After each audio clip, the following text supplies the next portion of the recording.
As we reported earlier, the president signed a major defense authorization bill today, a statement of policy and spending priorities. So what's in this massive measure, and what will those $700+ billion buy once Congress dispenses the money? Amna Nawaz explores those questions and more now. The John S. McCain National Defense Authorization Act is named for the ailing chairman of the Senate Armed Services Committee. It's one of the largest bills passed by Congress and sets policy priorities for the nation's defense on everything from China to Russia to civilian casualties and soldiers' pay.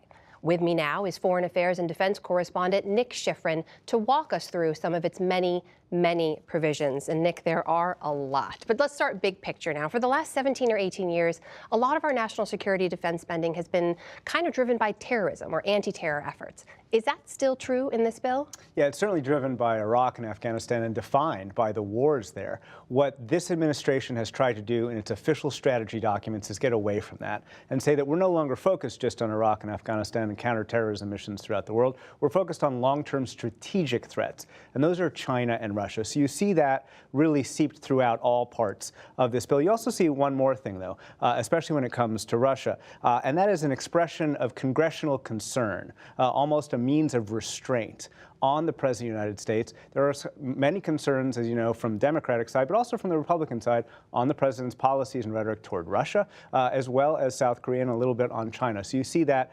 combination of trying to change the strategy, but also trying to restrain the President a little bit. So let's talk about that shift to those two big superpowers now, Russia in particular. There's some elements in there that stood out to me. They seem to challenge some previous assertions from the President that being friends with Russia is a good thing. What did you see in here when that relates to Russia? Yeah, there's about half a dozen almost highlights in here. And again, trying to a little bit restrain the president, but also try and shift toward the strategic threat posed by Russia. So just go through some of the specifics. Extending military assistance to Ukraine by a couple years.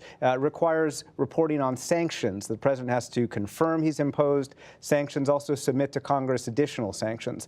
Extends prohibitions against military cooperation with Russia. Forces the Treasury Department to brief Congress on Vladimir Putin's assets. And it's $6.3 billion for the European Deterrence Initiative. This is the largest money spent by the U.S. on U.S. troops in Europe since the Cold War, and really recreates some of the Cold War era positioning of stocks of materials, and also increases the presence of Army and Air Force troops throughout Europe, and builds up air and missile defense forces for ground forces. And the idea here is try and get a path toward permanence. These troops are there because of the Crimea invasion by Russia and annexation by Russia in 2014. What Congress is trying to do is make sure those troops stay in the long term, and there's language in this document that really gets toward those troops being permanently stationed in Europe. What about the other country you mentioned as a priority here, China? There's long been concern about some of the predatory action that Congress has said they want the U.S. to better protect itself from. What do we see in here that relates to that? We see actions or attempts to alter China's actions both in the United States and regionally. And so regionally, you see strengthening support for Taiwan's military capacity, combating predatory behavior in the U.S. by strengthening committees that protect U.S. investment, and giving DoD, Department of Defense, export control when it comes to China trying to invest in U.S. companies, and requires a whole-of-government strategy on China. And it bans ZTE and Huawei from purchasing by U.S. government. These are technology companies, Chinese technology companies that U.S. officials are concerned about. And while the original draft said they'd be banned entirely from the U.S., this one does ban U.S. government from purchasing any of them. And congressional officials I spoke to hope that this changes Chinese behavior. Let's go quickly through some of the other countries mentioned in your Korea. Their act sets a floor, right, on the troop presence, U.S. troop presence in South Korea. Why is that significant? The floor is 22,000. And if the U.S. were to go below that,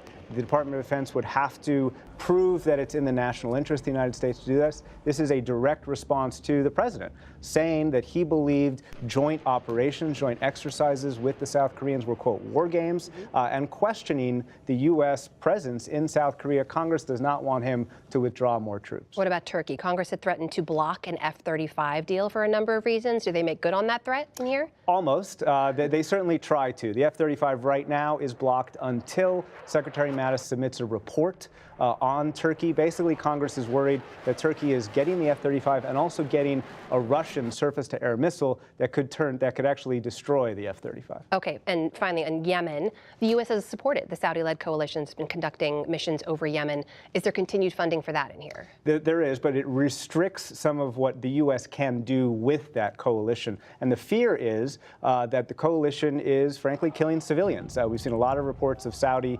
targeting or mistargeting, hitting things like hospitals. And what Congress is trying to do is tell the military, hey, we're not that comfortable with it, so you need to increase our reporting to us, and you need to restrict what you do. And that operational detail, a real sign that Congress is unhappy with some of the things that that coalition is doing.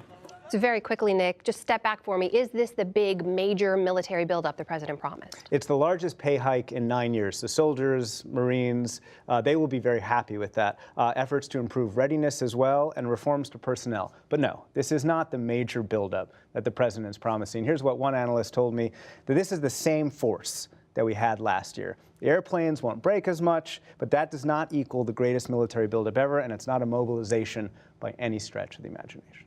Nick Schifrin, thanks very much. Thank you. And Nick will be back later with a look at the men and women who have served in Iraq and Afghanistan.